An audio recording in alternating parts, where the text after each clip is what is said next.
Hello students. आज हम लोग करने जा रहे हैं क्लास 10 के फिजिक्स का चैप्टर जिसका नाम है रिफ्लेक्शन एंड रिफ्रैक्शन। इसके 5 पार्ट्स हम लोगों ने ऑलरेडी कंप्लीट कर लिए हैं। आज हम लोग करेंगे पार्ट 6। आज खुश तो बहुत होगे तुम क्योंकि आज शुरू होने जा रहा है रिफ्रैक्शन ऑफ लाइट। हाँ, तो चलो शुरू करते हैं इसके डेफिनेशन से। द बेंडिंग ऑफ लाइट, प्रकाश का मुड़ना। बेंडिंग ऑफ लाइट मतलब होता है प्रकाश का मुड़ना। तो the bending of light when it goes from one medium to another obliquely is called refraction of light. तो जब भी कोई प्रकाश की किरण जब एक मीडियम से दूसरे मीडियम में जाती है तो वो मुड़ जाती है, और मुड़ने के इस प्रोसेस को, यानी कि प्रकाश जब मुड़ती है कब, जब वो एक मीडियम से दूसरे मीडियम में जाती है, तो मुड़ने के इस प्रोसेस को बोलते हैं रिफ्रैक्शन। अब यहाँ पर एक वर्ड आया है ऑब्लिकली, इसका ये मतलब होता है तिरछा। तिरछा कहने का मतलब है कि जब प्रकाश एक मीडियम से दूसरे मीडियम में जाती है, तिरछे, नॉट परपेंडिकुलरली।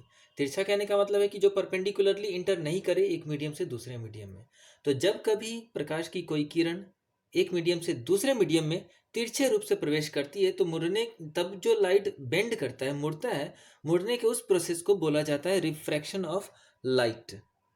तो चलो अब देखते हैं कि आखिर जब कोई लाइट रे एक मीडियम से दूसरे मीडियम में प्रवेश करती है तो आखिर वो बेंड कैसे करती है। तो यहाँ पर हम लोगों ने दो अलग अलग मीडियम लिया है, पहला मीडियम एयर और दूसरा ग्लास। तो एयर से एक लाइट रे ट्रेवल करती हुई ग्लास में इंटर कर रही है, और वो जिस पॉइंट से ग्लास के अंदर इंट कर रही है उस पॉइंट को हम लोग क्या बोलते हैं, उस पॉइंट को हम लोग बोलते हैं पॉइंट ऑफ इंसिडेंस। इंसिडेंस क्यों? क्योंकि ये जो रे है असल में वो आ रही है, तो इस रे का क्या नाम हो जाता है, तो इस रे को हम लोग बोलते हैं इंसिडेंट रे। और जब पॉइंट ओ पर इंटर करने के बाद ये आगे बढ़ जाता है, तो इसी रे को जब ये रिफ्रैक्ट हो जाता है तो इसको हम लोग बोलते हैं रिफ्रैक्टेड रे। और यहाँ पर हम लोगों ने एक परपेंडिकुलर ड्रॉ किया है जो इस ग्लास के सरफेस पे परपेंडिकुलर है, एन एम लाइन। अब ये जो इंसिडेंट रे है वो इस नॉर्मल लाइन से जितने डिग्री का एंगल बनाता है उसको हम लोग इंसिडेंट एंगल बोलते हैं, और इसको आई से डिनोट किया जाता है। आई से क्यों? क्योंकि इंसिडेंट रे का पहला लेटर आई है, इसीलिए आई हो गया इंसिडेंट एंगल। ठीक वैसे ही अगर हम लोग बात करें कि ये जो इंसिडेंट रे रिफ्रैक्ट होने के बाद, क्योंकि रिफ्लेक्ट तो उसको बोलते हैं जब ये आता टकरा के वापस चला जाता तब होता है रिफ्लेक्ट। लेकिन ये तो आया, टकराया और वापस नहीं जाने के बजाय उसी दूसरे मीडियम के अंदर इंटर कर गया। बस अंतर सिर्फ इतना था कि जिस एंगल से आ रहा था एग्जैक्टली उसी एंगल पर इंटर नहीं करके थोड़ा सा डिविएट हो गया अपने पाथ से। तो जब ये डेविएट हुआ तो इस रे को अब हम लोग बोलेंगे रिफ्रैक्टेड रे, और ये रिफ्रैक्टेड रे इस नॉर्मल से जितने डिग्री का एंगल बनाएगा उसको हम लोग बोलेंगे एंगल ऑफ रिफ्रैक्शन, या रिफ्रैक्टेड एंगल भी बोल सकते हैं। तो ये आर क्या है? Angle of refraction. तो अब यहाँ पर एक रूल क्या है कि जब भी कोई लाइट रे जब एक मीडियम से दूसरे मीडियम में प्रवेश करती है तो सबसे पहले क्या होता है कि ये लाइट रे थोड़ा सा मुड़ जाता है, तो बस बेंड कर गया, और बेंड होने के इसी प्रोसेस को बोला जाता है रिफ्रैक्शन। तो ये इंसिडेंट रे, रिफ्रैक्टेड रे, और ये बेंड हो गया। यहाँ पर ये वाला एंगल बड़ा दिख रहा है आई, और यहाँ पर आर छोटा है। क्यों? ऐसा क्यों हुआ? क्योंकि जब एक मीडियम से दूसरे मीडियम में लाइट रे एंटर करता है तो वो थोड़ा सा मुड़ जाता है। और इस बार जो ये आई और आर है, ये दोनों जो एंगल है, इंसिडेंट एंगल और रिफ्रैक्टेड एंगल, इस बार ये दोनों के दोनों एंगल पिछली बार की तरह सेम नहीं है। पिछली बार की तरह मतलब कि जब हम लोग पढ़ रहे थे इंसिडेंट रे और रिफ्लेक्टेड रे, उस समय जब आई और आर था तब ये दोनों के दोनों एंगल सेम हुआ करते थे। लेकिन इस बार दोनों सेम नहीं है, लेकिन हाँ, सेम भले ना हो लेकिन ये दोनों एक रूल को फॉलो करते हैं, और दोनों का जो साइन, दोनों एंगल के साइन का जो रेशियो होता है वो इक्वल होता है। खैर, इसके बारे में तो हम लोग बाद में पढ़ेंगे। अभी हम लोगों ने सिर्फ ये देखा कि जब भी कोई इंसिडेंट रे एक मीडियम से दूसरे मीडियम में ट्रेवल करती है तो वो थोड़ी सी बेंड हो जाती है, और बेंड होने के इसी प्रोसेस को बोलते हैं रिफ्रैक्शन। अब सवाल ये उठता है कि जब भी कोई लाइट रे एक मीडियम से दूसरे मीडियम में एंटर करती है तो आखिर वो मुड़ती क्यों है। तो अगर हम लाइट के स्पीड की बात करें तो लाइट का जो स्पीड होता है वो वैक्यूम और एयर में लगभग सेम होता है और वो होता है लगभग 3 लाख किलोमीटर पर सेकेंड। तो अगर हम लोग यहाँ पर जो एयर है, पहला मीडियम जो कि एयर है, तो इसमें हम लोग कंसीडर करें लाइट का स्पीड, तो ये लगभग वैक्यूम के बराबर ही होता है और वो होता है 3 लाख किलोमीटर पर सेकेंड। लेकिन जैसे ही ये ग्लास में इंटर करता है तो उस लाइट का जो स्पीड है वो काफ़ी मात्रा में घट जाता है। वो हो सकता है 2 लाख किलोमीटर के लगभग में आ जाए। तो ये जो 1 लाख किलोमीटर पर सेकेंड का जो डिफरेंस आया, उसी डिफरेंस या यूं कहे कि स्पीड ऑफ लाइट चूंकि यहाँ ज़्यादा था यहाँ कम था, ज़्यादा से कम होने के कारण जैसे ही यहाँ पर ये लाइट काफ़ी स्पीड से मूव कर रहा था, जैसे ही ये दूसरे मीडियम में आया लाइट की स्पीड अचानक से घट गई और उसी अचानक से घटने की वजह से लाइट का जो डायरेक्शन था, लाइट रे का जो डायरेक्शन था वो थोड़ा सा डेविएट हो गया।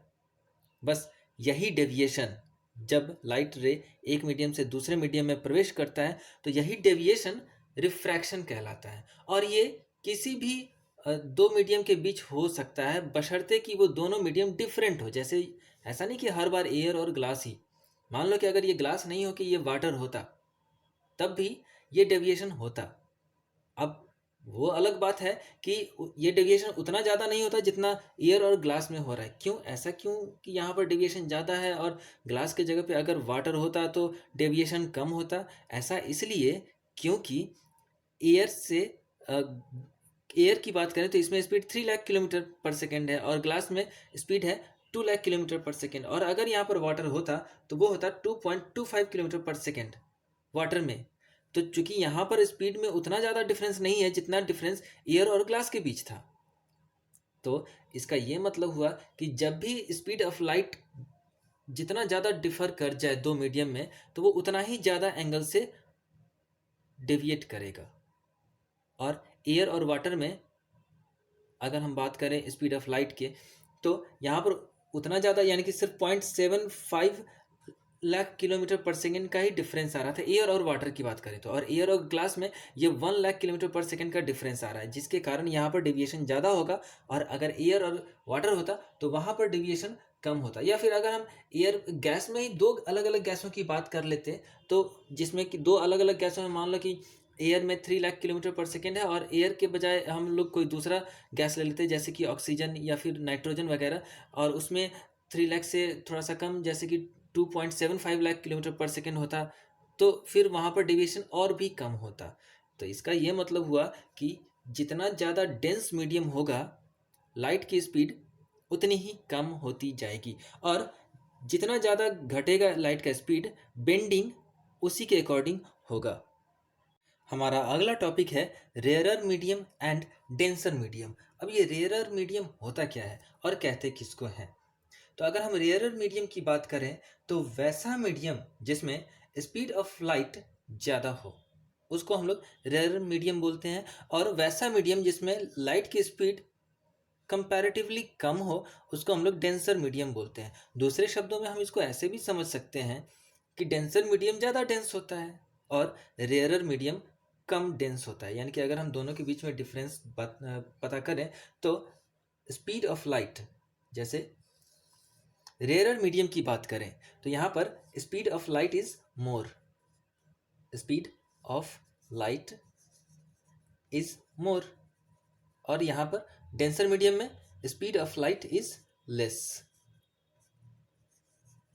और इसके अलावा अगर हम दूसरे टॉपिक पे दूसरे पॉइंट पे बात करें रेयरर मीडियम और डेंसर मीडियम में, तो रेयरर मीडियम में क्या है, ये लेस डेंस होता है।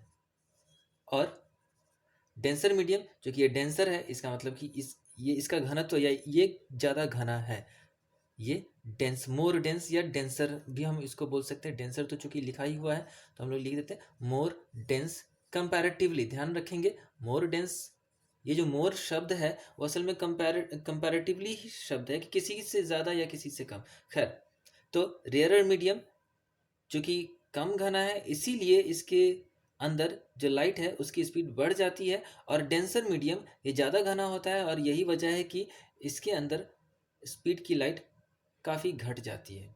अगर हम इसके एग्जाम्पल की बात करें दो एग्जांपल लेते हैं, जैसे दो मीडियम, तो अगर हम एयर और वाटर लें तो एयर रेयरर मीडियम है और वाटर डेंसर मीडियम है। अगर हम एयर और ग्लास ले लेते हैं तो एयर रेयरर मीडियम है और ग्लास डेंसर मीडियम है। लेकिन अगर हम वाटर और ग्लास ले लें तो दोनों में कंपेयर करेंगे तो वाटर रेयरर मीडियम होगा जबकि ग्लास डेंसर मीडियम हो जाएगा। तो चलो अब हम लोग बात करते हैं तब कि जब कोई लाइट रे रेयरर मीडियम से डेंसर मीडियम में जाता है तब क्या होता है। व्हेन अ लाइट रे of light goes from a rarer medium to a denser medium, it bends towards the normal। Normal यहाँ पर परपेंडिकुलर लाइन को बोला गया है। तो जब भी एक लाइट रे रेयरर मीडियम से डेंसर मीडियम की तरफ जाता है, यहाँ पर हम लोगों ने दो मीडियम लिए हैं, एयर और ग्लास, जिसमें एयर रेयरर मीडियम है और ग्लास डेंसर मीडियम है, और ये एयर से एक लाइट रे ग्लास मीडियम में यानी कि डेंसर मीडियम में जा रहा है। तो जैसा कि यहाँ पर लिखा हुआ है कि जब भी कोई लाइट रे रेयरर मीडियम से डेंसर मीडियम में जाता है तो ये नॉर्मल की तरफ बेंड हो जाता है, और जैसे ये नॉर्मल की तरफ बेंड होगा तब जो ये एंगल ऑफ इंसिडेंस है आई और ये एंगल ऑफ रिफ्लेक्शन है आर, इसमें ये आई आर से बड़ा होगा। ऐसा कैसे? इस नियम के अनुसार जैसा कि बोला जा रहा है, जब ये रेयरर से मीडियम की तरफ जाएगा तो लाइट रे नॉर्मल की तरफ बेंड हो जाएगा, तो ये वाला एंगल ऑटोमेटिकली छोटा हो जाएगा और पहले वाला हो जाएगा बड़ा। तो ये तब की बात है जब जब कोई लाइट रे रेयरर मीडियम से डेंसर मीडियम की तरफ जाता है तो वो लाइट रे नॉर्मल की तरफ बेंड हो जाता है। अब बात करते हैं दूसरे रूल की। When a ray of light goes from a denser medium to a rarer medium, it bends away from the normal. अभी अभी हम लोगों ने क्या देखा था थोड़ी देर पहले कि जब कोई लाइट रे रेयरर मीडियम से डेंसर मीडियम की तरफ जाता है तो वो नॉर्मल की तरफ मुड़ जाता है, जबकि यहाँ पर क्या है कि जब कोई लाइट रे डेंसर मीडियम से रेयरर मीडियम की तरफ जाता है तो वो नॉर्मल से दूर मूव कर जाता है। जैसे कि अगर हम इसकी बात करें, ये एक इंसिडेंट रे है और जैसे ही ये ग्लास से एयर में प्रवेश करता है, जैसे कि ग्लास हम लोग जानते हैं डेंसर मीडियम है, अगर हम लोग बात करें एयर मीडियम की तो डेंसर से रेयरर में जा रहा है तो ये जो लाइट रे है वो नॉर्मल से दूर चला जाता है। तो यहाँ पर अगर हम लोग बात करें इंसिडेंट एंगल जो कि आई है और ये जो रिफ्रैक्टेड एंगल है आर, तो यहाँ पर आर ज़्यादा बड़ा हो जाएगा आई से, क्योंकि ये जो रिफ्रैक्टेड रे है वो नॉर्मल से दूर चला गया। तो इस तरह से आर बड़ा हो गया और आई छोटा।